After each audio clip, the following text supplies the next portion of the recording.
I never thought a simple camping trip to Lake Whisper would unravel everything I thought I knew about myself. I'm Lily, 23, and I drove out to this remote lakeside haven with a heart full of hope for a reset with my husband, Ethan. But as the sun dipped low, casting golden streaks across the still water, I found myself alone, surrounded by 5 strangers who claimed to know him, men with sly grins and heavy gazes that made my skin prickle. Their laughter echoed through the pines, pulling me into a dangerous current of temptation and secrets. And just when I thought I'd crossed a line I couldn't come back from, a shadow emerged from the trees, watching me in silence. What did Ethan see? And why didn't he say a word? Picture this. I'm standing at the edge of my driveway, the late summer heat sticking to my skin like a second layer as I wrestle with a stubborn zipper on an old duffel bag. My name's Lily, I'm 23, and I've been itching for this escape for weeks. My husband, Ethan, 28, and buried in finance spreadsheets, has been my rock for the 2 years we've been married. But lately, life's been a grind for both of us. This trip to Lake Whisper, a tucked-away gem 2 hours from the city, is supposed to be our reset. A chance to breathe, to remember why we're us. I'm buzzing with a kind of restless energy as I shove our beat-up tent, tangled sleeping bags, and a cooler stuffed with sandwiches and soda into the back of my rusty hatchback. The car groans under the weight, but it's been through worse. Ethan, though, he's not coming with me just yet. He called an hour ago, voice tight, saying he's got to finish some business in the city and will meet me at the lake tomorrow. I get it, work's a beast, but there's a tiny pang in my chest as I picture driving out there solo. Still, I shake it off. A night alone under the stars might be just what I need. So, I crank the radio, roll down the windows, and hit the road. The city fades behind me, replaced by winding dirt paths that twist through endless rows of pine trees. The air rushing in smells sharp and clean, like nature's own perfume, and I can't help but grin as I imagine the quiet I'm heading toward. No emails, no deadlines, just the lake and me. It's late afternoon when I finally pull up to Lake Whisper. The sun's dipping low, painting the still water with streaks of gold that shimmer like they're alive. The place is as remote as I'd hoped, not a soul in sight except for a small cluster of tents already pitched a little ways down the shore. I park near the water's edge, step out, and stretch, feeling the ache of the drive melt away. As I start unloading my gear, the tent, the cooler, a bag of mismatched camping tools, I notice 5 guys near those other tents watching me. They're a rough-looking bunch, but they wave casually, like they've been expecting me. My stomach does a little flip, though I'm not sure why. One of them breaks away from the group and heads my way. He's got a thick beard, framing a sly grin that doesn't quite reach his eyes. "Hey there," he says, voice smooth as gravel. "I'm Caleb. You must be Lily. We're friends of Ethan. Got here early to help set up." The others hang back, but I take them in quick. There's Marcus, tall and wiry, with a quiet intensity that makes me think he's always watching. Derek's stocky, his loud laugh cutting through the stillness like a blade. Travis. As I step out of my car and start setting up my campsite, the world around me feels both vast and intimate in a way that's hard to describe. The sand beneath my boots crunches softly, each grain shifting with a whisper as I move toward a spot just a few yards from the water's edge. Lake Whisper lives up to its name, the gentle lapping of the water against the shore creating a rhythm that should be soothing, but somehow keeps me on edge.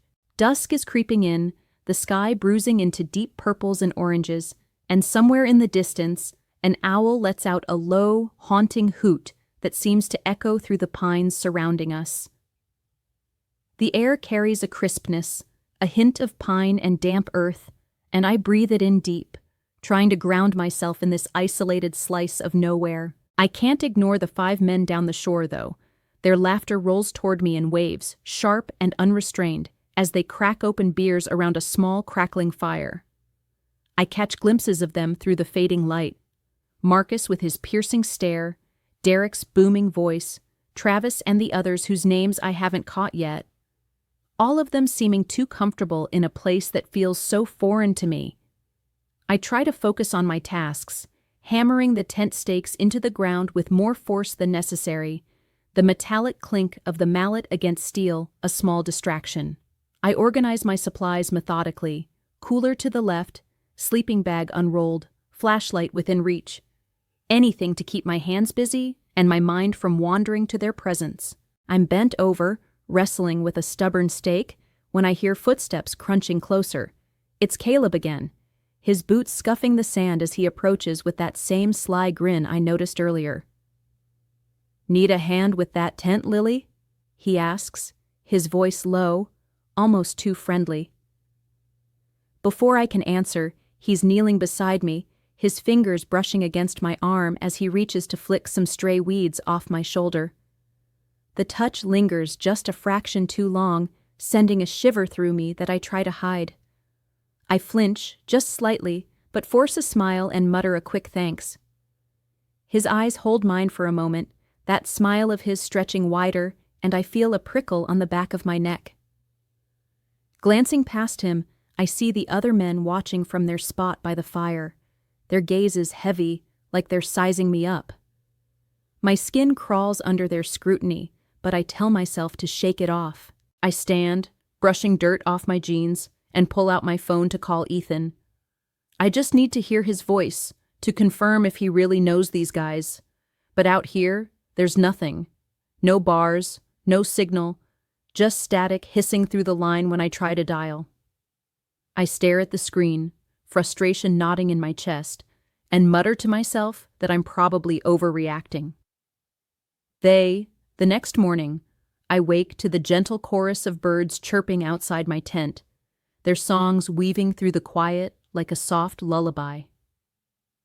There's a faint, lingering smell of smoke from last night's fire, clinging to the air as I unzip the tent flap and step out into the crisp dawn. The lake stretches out before me, a mirror of pale blue under the early light, and I stretch my arms overhead, feeling the stiffness of sleep fade with each deep breath.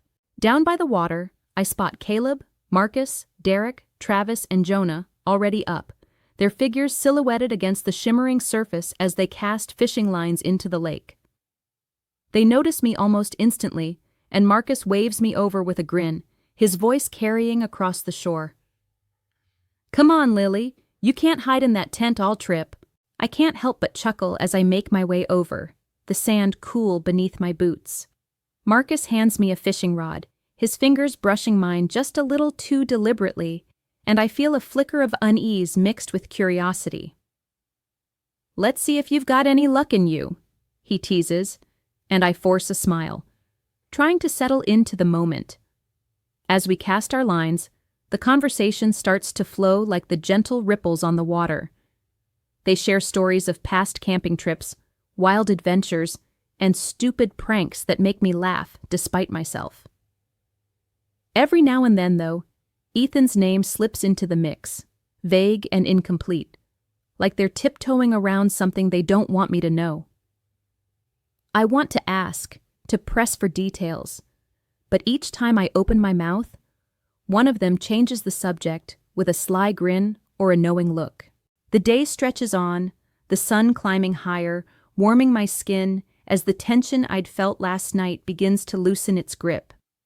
By midday, Travis suggests a swim to cool off, and before I know it, we're all wading into the lake, the water biting at my skin with its icy chill.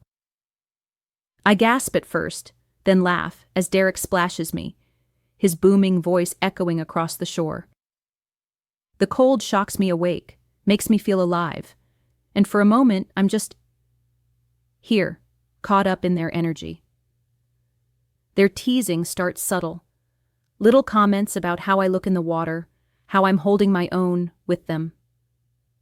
I brush it off, but there's a warmth building in my chest, a dangerous kind of ease I hadn't expected. We eventually climb out, dripping and shivering, and collapse onto the sandy shore near the tents to dry off. I'm catching my breath, the sun warming my damp skin, when Caleb slides closer, his shoulder brushing mine. He looks at me with those sharp, unreadable eyes, and his hand rests on my knee, casual but heavy with intent. "You've got a hell of a smile, Lily," he murmurs, his voice low, almost a growl. My heart stumbles, racing with a mix of nerves and something darker, something thrilling. I should pull away, should think of Ethan, but I don't. I let his hand stay, let the moment stretch, and I feel the air shift around us.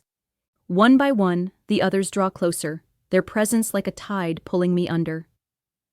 Marcus kneels beside me, his fingers tracing a slow line along my arm as he whispers something I can barely hear over the pounding in my chest. Derek's laugh is softer now, his gaze intense as he leans in, while Travis and Jonah hover nearby, their words laced with suggestion, their touches lingering just long enough to blur the lines. I'm caught in a storm of my own making, and then, right there on the sand, I cross a boundary I can't uncross. It starts with Caleb, his grip firm as we give in to the tension, a moment of raw, unspoken need. Then Marcus, his quiet intensity overwhelming, followed by Derek, Travis, and Jonah, each one pulling me deeper into a chaos that feels almost planned, like they knew I'd falter. The sand is rough against my skin, gritty and unyielding, sticking to me in places I can't ignore. I'm still down by the shore as evening falls, the sky above Lake Whisper bruising into a deep, mournful purple that seems to mirror the storm brewing inside me. The air feels heavier now, thick with the scent of damp earth and pine, and the gentle lapping of the water against the sand is the only sound breaking the stillness. I'm sitting here, knees drawn up to my chest, staring out at the darkening horizon, my mind replaying the day's events like a relentless loop. What happened earlier with Caleb, Marcus, Derek, Travis, and Jonah? It's etched into me, a weight I can't shake off. There's no regret, not exactly, but there's this strange calm, like I've shattered some invisible boundary I didn't even know was there. It's as if I've stepped into a version of myself I don't fully recognize, and I'm not sure if that scares me or sets me free. Behind me, up by the campsite, the men are gathered around the fire again. Their laughter cuts through the quiet, sharp, and carefree, as if nothing's changed. As if the moments we shared on this very sand were just a fleeting game. I can hear the crackle of the flames, see the flickering light casting long shadows across the ground, and I wonder if this was their plan all along. Did they know I'd give in? Did they see something in me from the moment I arrived? Something I couldn't see in myself? My fingers dig into the cool, gritty sand, anchoring me as my thoughts spiral. I'm so lost in them that I almost miss the sound at first. A faint rustle in the forest behind me, the snap of twigs underfoot, sharp and deliberate. My stomach tightens instantly, a cold knot of dread forming as I realize Ethan wasn't supposed to arrive until tomorrow. I turn my head slowly, squinting into the deepening shadows of the trees. The forest is a wall of darkness now, the last traces of daylight swallowed by the canopy. But I see movement, a figure stepping out from the gloom. My breath catches in my throat as I recognize the silhouette before I even see his face. It's Ethan. Those broad shoulders, the slight limp in his left leg from an old injury he never talks about. It's him, no doubt. He emerges fully into the dim light, his features still unreadable, shrouded by the twilight. My heart slams against my ribs, a frantic rhythm I can't control. He's been up on the hill, hasn't he? Watching through the trees, taking in everything. I can feel it in the way the air shifts, in the weight of his unseen gaze before he even steps closer. I push myself to my feet, sand clinging to my legs in stubborn patches, and brush it off as best I can. I'm not afraid, not really, even though I know I should be. I expect anger, shouting, maybe even something worse. But as I stand there, meeting his gaze across the short distance, there's a part of me that's ready for whatever comes. The men by the fire fall silent, their laughter dying out as if on cue. They sense it too, the shift in the atmosphere, the way the night seems to hold its breath. Ethan stops a few feet away, his boots crunching softly on the sand, and his eyes scan me first, lingering in a way that makes my skin prickle. Then his gaze drifts past me to the campsite, to the fire and the men who sit frozen, watching us like hawks. He's taking in the scene, piecing it together, and I can almost hear the questions forming in his mind. I wait for him to speak, my pulse thundering in my ears, but I don't apologize. I can't bring myself to. Not yet. Maybe not ever. The tension between us is thick, heavier than the humid air pressing down on us, a silent storm building with every second that passes. His face is still a mask, no hint of what he's feeling, and that silence. It's worse than any words he could throw at me. It's a weight, a judgment, a question I don't know how to answer. I shift my weight, the sand shifting beneath me, and I'm standing there, the sand still clinging to my skin, my heart a wild drum in my chest as Ethan's gaze holds mine. I brace myself for the storm I'm sure is coming, for the sharp edge of his anger to cut through the heavy silence. But then he steps closer, slow and deliberate, his boots barely making a sound now on the soft ground. I can't read his expression, not fully, but there's no rage in his eyes, no betrayal twisting his features. Instead, there's something else, something softer, something I don't expect. He reaches out and I freeze, my breath hitching as his hand finds my face. His touch is gentle, almost reverent, his thumb brushing across my cheek in a way that sends a shiver down my spine. I'm caught off guard, my mind scrambling to make sense of this tenderness after everything that's unfolded today. I'm rooted to the spot, confusion swirling through me like the dark waters of Lake Whisper behind us. Then he leans in, and I feel the warmth of his breath before his lips press against my forehead. It's a quiet, lingering gesture, so out of place after the chaos I've woven that it steals the air from my lungs. I don't know what to do with my hands, with my thoughts, with the weight of this moment. His voice comes then, low and intimate, barely above a whisper, as if the words are meant for me alone. Now you know what freedom is, and I know it can be shared. The words sink into me like stones dropped into still water, rippling through every corner of my mind. Freedom. Shared. I repeat them silently, trying to grasp their meaning, feeling them settle into the raw, exposed parts of me. I pull back just enough to look at him, to search his face for some kind of explanation. My chest tightens as the realization dawns, not anger, not hurt, but something closer to understanding. Maybe even relief. His eyes hold mine, steady and unyielding, and I see a flicker there, a glint of something like satisfaction that makes my stomach twist in a new way. Did he know this would happen? Was this day, these moments with Caleb and the others, something he anticipated? Maybe even orchestrated? My thoughts race, tumbling over each other as I try to piece it together. I think of how the men by the fire seemed so at ease, how their glances and silences felt rehearsed, as if they were waiting for this very scene to play out. I glance over my shoulder now, and sure enough, they're still watching from their spot by the flickering flames, their faces unreadable but unsurprised. No shock, no judgment, just a quiet acceptance that tells me this was no accident, no random collision of choices. Ethan's hand slips from my cheek, but before I can feel the loss of it, he takes my hand in his grip firm but not possessive. He turns, guiding me back toward the campsite, and I follow, my legs moving on instinct even as my mind reels. The sand shifts underfoot, cool now that the night has fully claimed the shore, and I feel a strange calm beginning to settle over me. It's not guilt anymore, not that sharp pang I expected to carry. It's something else, curiosity, maybe, or a quiet thrill at the unknown. As we approach the group, I notice how no one flinches, how no one questions. Caleb's sly grin is back, softer this time, while Marcus gives a small nod, like he's acknowledging something unspoken.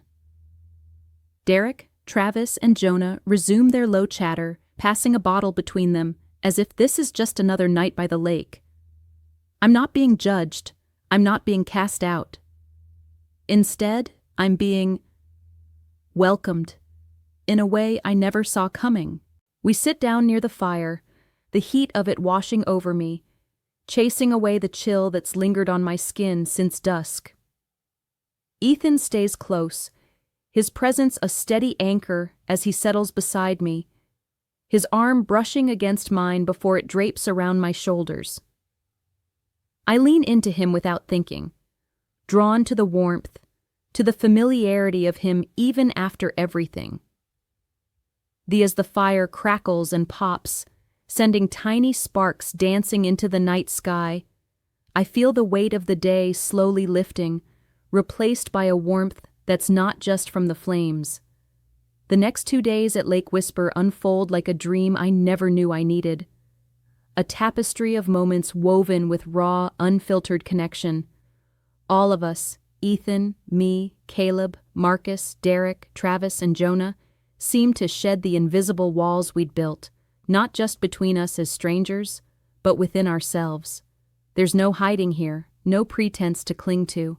The lake becomes our sanctuary, a place where judgment doesn't exist, and every laugh, every glance, feels like it's part of some unspoken pact.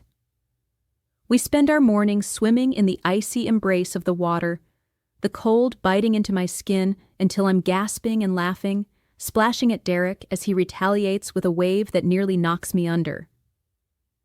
The afternoons are for fishing, rods in hand, lines cast into the glassy depths as we sit shoulder to shoulder on the shore. I watch Caleb bait a hook with a precision that's almost mesmerizing, his rough hands steady, while Travis spins tails of fish so big they could have pulled him in. Evenings are for gathering around the fire, the scent of smoke and grilled food mingling in the air as we cook whatever we've caught or scavenged from the cooler. I can still taste the charred edge of a marshmallow that Ethan tried to roast, only to have it catch fire, sending Caleb into a fit of laughter so genuine it made my chest ache with something like joy. I catch Ethan's eye across the flickering light, and for the first time in a long while, I see him unburdened, his smile wide and real as he claps Caleb on the shoulder. There are quieter moments too, ones that carve themselves into my memory with a tender sharpness. One afternoon, Marcus pulls me aside near the water's edge, away from the others, and teaches me how to skip stones across the lake's surface. His hand guides mine, calloused fingers over my own, showing me the flick of the wrist that sends a pebble dancing, once, twice, 3 times before it sinks. His voice is low, patient, and there's a steadiness to him that makes me feel seen in a way I hadn't expected. "It's all in the angle," he murmurs, and I nod, focusing on the stone instead of the warmth of his touch, though I feel it linger long after he steps back. Then there's Jonah, always the quiet one, sitting a little apart from the group during our late-night talks. I notice how he watches everything, his eyes sharp but kind, and every so often he'll give a small nod, as if he's known all along that this weekend would unfold exactly as it has. It's unspoken, but I feel his acceptance, a silent reassurance that I belong here just as much as anyone else. As the hours blur into days, I start to feel a shift deep within me, a liberation I hadn't anticipated when I first drove up to this remote shore. It's as if the weight of expectations, mine, Ethan's, society's, has been stripped away, leaving me raw but alive in a way I've never been. I'm not the same Lily who struggled with that duffel bag zipper back at home, tethered to routines and doubts. Here, with the pine-scented air filling my lungs and the sound of the lake whispering in the background, I've discovered a strength I didn't know I had, a capacity to embrace the unexpected without shame. Every shared glance with these men, every moment of connection, feels like a step into a broader understanding of myself, of love, of trust. On the last morning, as the sun begins to peek over the horizon, painting the water in hues of pink and gold, Ethan and I slip away from the campsite for a private moment by the shore. The others are still asleep, their tents quiet, and the world feels like it belongs just to us for a little while. We sit side by side on a weathered log, the sand cool beneath my bare feet, and I watch the light catch in his eyes as he turns to me. His don't forget to subscribe, like, and comment if you enjoyed this story. This will help us create more engaging stories for you.